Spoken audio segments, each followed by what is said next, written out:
Pattambi പാലത്തിലൂടെയുള്ള വാഹനയാത്ര ഒറ്റവരിയിലൂടെയായതോടെ town ഗതാഗതക്കുരുക്കിൽ അമർന്നു. രാവിലെയും വൈകുന്നേരവും വലിയ തിരക്കാണ് ടൗണിൽ അനുഭവപ്പെടുന്നത്. ഗതാഗതക്കുരുക്കിന് പരിഹാരം തേടി പോലീസും രംഗത്തിറങ്ങി. പട്ടാമ്പി പാലം തുറന്നുകൊടുക്കുകയും പാലത്തിലൂടെയുള്ള വാഹനയാത്ര ഒരു വരിയായി നിജപ്പെടുത്തുകയും ചെയ്തതോടെയാണ് പട്ടാമ്പി ടൗൺ വീണ്ടും ഗതാഗതക്കുരുക്കിൽ അമർന്നിരിക്കുന്നത്. രാവിലെയും വൈകുന്നേരവുമാണ് ടൗണിലെ ഗതാഗതക്കുരുക്ക് രൂക്ഷമാകുന്നത്.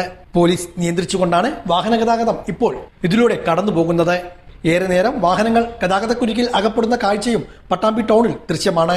പട്ടാമ്പി പാലത്തിന് ഇരുവശത്തും കിലോമീറ്ററോളം ഗതാഗതക്കുരുക്ക് അനുഭവപ്പെടുന്ന കാഴ്ചയാണ് കഴിഞ്ഞ 2 ദിവസമായി അനുഭവപ്പെട്ടത്. ഈ സാഹചര്യത്തിലാണ് ഗതാഗത നിയന്ത്രണവുമായി ബന്ധപ്പെട്ട് പോലീസ് രംഗത്തിറങ്ങിയിരിക്കുന്നത്. ടൗണിലെ അനധികൃത പാർക്കിനെതിരെ ശക്തമായ നടപടി സ്വീകരിക്കുമെന്ന് പട്ടാമ്പി SI മണികണ്ഠൻ വ്യക്തമാക്കി. അനധികൃതമായുള്ള വഴിയോര കച്ചവടത്തെയും ടൗണിൽ നിന്നും നീക്കം ചെയ്യും. എല്ലാ വിഭാഗം ആളുകളുടെയും സഹകരണം ഇക്കാര്യത്തിൽ ഉണ്ടാകണമെന്നും SI മണികണ്ഠൻ സൂചിപ്പിച്ചു.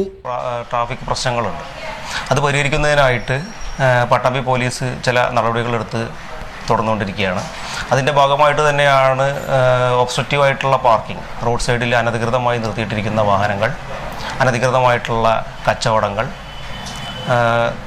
അതുപോലെ തന്നെ അനധികൃതമായിട്ടുള്ള സ്ഥാപനങ്ങളും കാര്യങ്ങളെല്ലാം തന്നെ തദ്ദേശ സ്വയംഭരണ സ്ഥാപനത്തോടു കൂടി മുനിസിപ്പാലിറ്റിയുടെയൊക്കെ സഹകരണത്തോടു കൂടി തന്നെ മാറ്റിക്കൊണ്ടും ജനങ്ങളുടെ സുഗമമായിട്ടുള്ള ഒരു യാത്രയ്ക്ക് വാഹന ഗതാഗതത്തിന് സൗകര്യമൊരുക്കുന്നതിന് വേണ്ടിയാണ് പട്ടാമ്പി പോലീസ് ഇത്തരത്തിലുള്ള നടപടികളായിട്ട് മുന്നോട്ട് പോകുന്നത്.